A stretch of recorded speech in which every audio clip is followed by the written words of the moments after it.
She arrived at the blind date looking like she had nothing, but the CEO saw everything he'd ever wanted. The restaurant's golden light shimmered against polished marble floors as couples murmured over wine and laughter.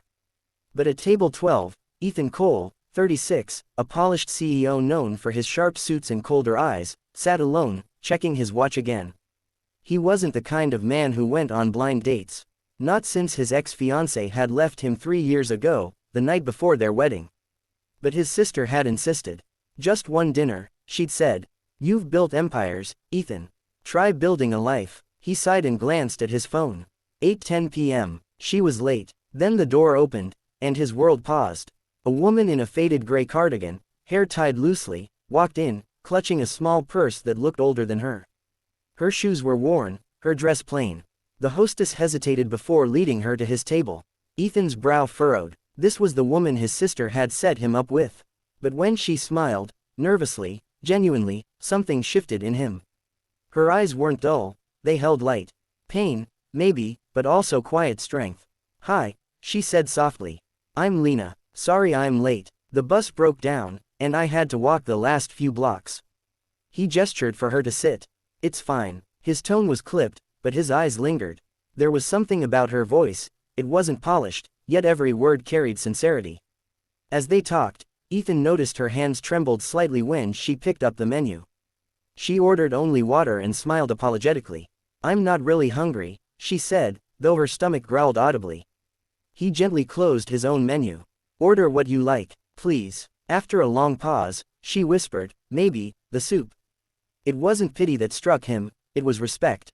She carried her dignity like armor, refusing to ask for more than she thought she deserved.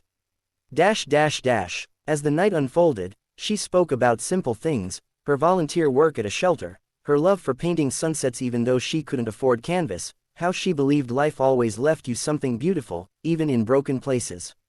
Ethan, who'd spent years surrounded by power and pretense, realized he was listening. Really listening, and for the first time in years, he laughed. When she excused herself to use the restroom, Ethan's phone buzzed. A message from his sister. Greater than, by the way, don't judge too fast. Lena's been through hell. She lost her home last year helping her sick mother. I thought you needed to meet someone real. His chest tightened. When Lena returned, he looked at her differently, not as the woman who had nothing, but as someone who had endured everything and still smiled. After dinner, they walked outside. The city's wind cut cold, and Ethan noticed her thin cardigan. Without a word, he slipped off his coat and draped it around her shoulders. She blinked up at him. You'll get cold. He smiled faintly. I've been cold for a long time, Lena. Tonight, not so much. Her breath caught, mist swirling between them. You don't have to. I want to. It wasn't just a coat, it was a moment. A man who had everything realizing that what he wanted was something you couldn't buy. Warmth, honesty, and a reason to feel again.